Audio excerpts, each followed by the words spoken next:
Suala baxsaq, bizdən deyir ki, xəritə əsasında uyğunluğu müəyyən edin. Baxaq xəritəyə. Biz bilirik ki, bir nömrəli ərazi müasir Türkiyə ərazisidir. Ərazisinə görə ən böyük dövlət Rusiya olduğu üçün asanlıqla Rusiyanın ərazisini müəyyən edə bilirik. 5 nömrə Rusiyadır. Daha sonra 2 nömrə müasir İngiltərə dövlətidir. 3 və 4-cü nömrə. Bu hissə bizim İspaniya ərazimizdir. 3 nömrə ilə qeyd olunmuş ərazi müasir Fransa ərazisidir. 4 nömrə isə Fransa və Rusiya aralığında yerləşən Almaniya ərazisidir. Məsələn, A-da deyir ki, 2 və 3-cü dövlətlər və onun xüsusiyyətləri 20-ci əsrin ikinci yarısında müstəmləkələrinə müstəqillik vermişdir. 2 və 3, yəni İngiltərə ilə Fransanı istəyir bizdən. Biz bilirik ki, 20-ci əsrin ikinci yarısında həm Fransada, həm də İngiltərədə ələ keçirdiyi müstəmləkələrdə onlara qarşı mübarizə başlamışdı. Yəni müstəqillik meyilləri meydana gəlmişdi. Və İngiltərə Fransada öz güclərini qorumaq məqsədi ilə həmin müstəmləkələrə müstəqillik vermək məcburiyyətində qalır. Ona görə A variantı doğru olaraq qəbul edə bilərik. Baxaq B variantına. 3 və 5-ci.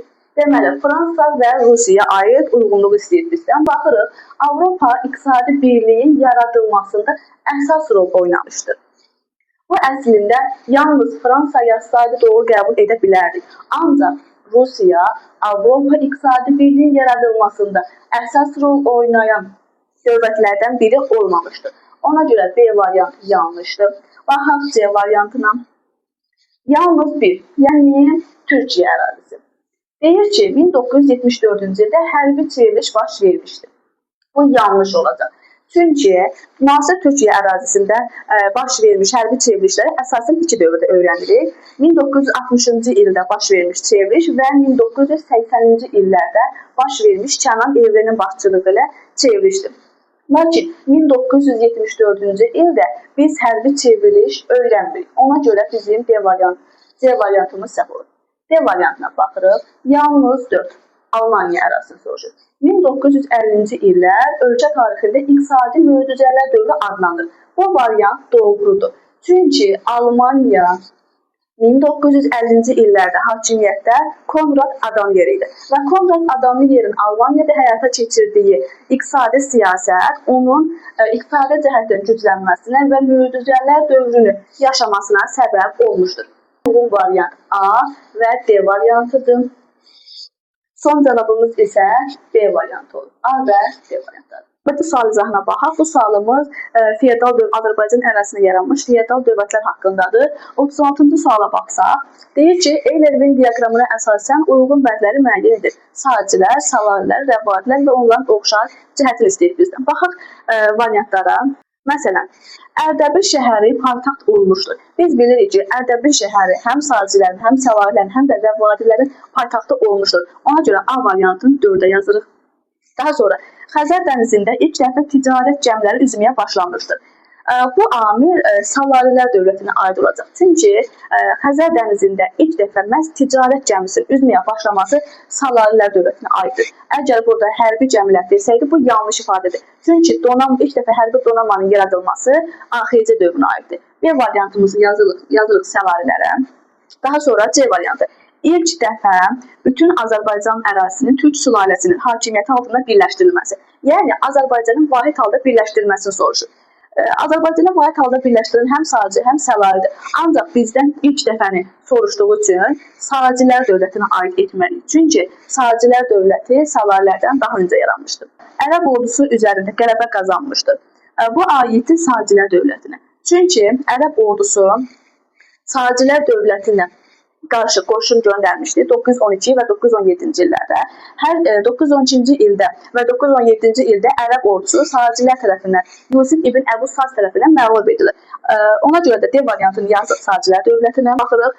Hökmdarı Azərbaycana üz tutmuş 2000 Oğuz ailəsini dostcasına qəbul etmişdi. Bu Rəvadilər dövləti. Çünki 1028-ci ildə Rəvadi hökmdarı Vəhsudan Xorasandan qaçmış 2000 Oğuz ailəsini öz ərazisinə məskunlaşdırmağa icazə verir. Bu amil Rəvadilər dövləti üçün müsbət cəhətdir. Çünki məhz Oğuzların yardımından istifadə edərək xarici dövlətlərə qarşı mübarizə aparmışdır. Deməli, bizim variantımız 1-ə C, D, 2'ye B, daha sonra 3'e Y, 4'ü isə A olacaq. Ümumi cavabımız olur A variantı. Bir şey də qeyd edək ki, Azərbaycan ərazisində Oğuzların məskunlaşması həm 1028 Rəvadilər dövləti, həmçinin də 11-ci əsrin 30-cu illərində Şəddadilər dövlətinin oxşar cəhəti təşkil edir. Bu sualda da cavabımız oldu A variantı. Bu sual daha çox Səfəvilər dövrünə aid sualdır. 9-cu sualda deyir ki, hadisə nəticə əlaqələrinin səhv verildiyi bəndi müəyyən edin. E variantından başlayaraq izaha baxaq. E'də deyir ki, Şirvanşahlar dövlətinə Şah 1-ci Təhmasib tərəfindən son qoyulması, Şirvanda Dərbəndilər sülaləsinin hakimiyyətinin başa çatması. Bu doğru variantdır. Biz bilirik ki, 1538-ci ildə 1-ci Təhmasib Şirvanı ələ keçirərək Dərbəndilər sülaləsinin hakimiyyətini son qoyur və bununla da Şirvanşahlar dövləti artıq hakimiyyətdən gedir, yəni süqut edir. D variantı. Şəki hakimliyinin Səfəvi dövlətin tərkibinə qatılması, Azərbaycan torpaqlarının vahid dövlətdə birləşdirilməsi prosesinin başa çatması. Bu da doğru variantdır. Çünki 1551-ci ildə Şah 1-ci Təhmasib Şəki hakimliyinin özünün asılı hala salır və 1551-ci ildə ən önəmli məqam Səfəvilərin vahid Azərbaycan dövləti yaratma prosesinin başa çatmasıdır. C variantı. Şah 1-ci Abbasın hərbi islahat keçirməsi, odlu silaha malik nizami ordunun yaradılması. Bu da doğrudur. Şah 1-ci Abbas Osmanlılara qarşı mübarizəni aparmaq üçün ilk öncə hərbi islahatlar keçir. Hərbi islahat, daha sonra inzibati islahat. Hərbi islahatın əsasında odlu silaha malik nizami ordu yaradılır. Biz Şah İsmayıl Təhmasibin dövründə nizami ordudan bəhs etmirik. Ta ki Şah 1-ci Abbas nizami orduyu yaradana dək. Deməli, C variantımız da doğrudur. B variantına baxaq. Almabulağı adlı döyüşdə Səfəvilərin qələbə qazanması, Azərbaycanda Bayandurlu sülaləsinin hakimiyyətinə son qoyması. Bayandurlu, yəni Ağqoyunlu dövləti. Almabulağı döyüşü baş verir 1503-cü ildə. 1503-cü ildə baş vermiş Almabulağı nəticəsində Bayandurlu sülaləsinin ikinci qolu süqut edir. 1503-cü ildə artıq Ağqoyunlu dövləti süqut edir. Ağqoyunlu dövlətinin birinci qolu isə 1501-ci ildə Şəro döyüşü ilə süquta uğradılmışdır. Bizim səhv variantımız A olacaq. Çünki 2-ci Abbasın dövründə Rusiya ilə hərbi münaqişənin baş verməsi, Rusiya qoşunlarının Bakı və Dərbənd şəhərini işğal etməsi. Doğrudur. Rusiya ilə müəyyən bir münaqişə baş verir. Amma bu münaqişə 2-ci Abbas tərəfindən tez yollar həll olunur. İki dövlət arasında heç bir işğal, mübarizə, münaqişə, ərazinin tutulması kimi faktları biz qeyd etmirik. Səhv variantımız A variantı olur. 47-ci sual. Azərbaycan Xalq Cümhuriyyətinin iqtisadi siyasətinə aiddir.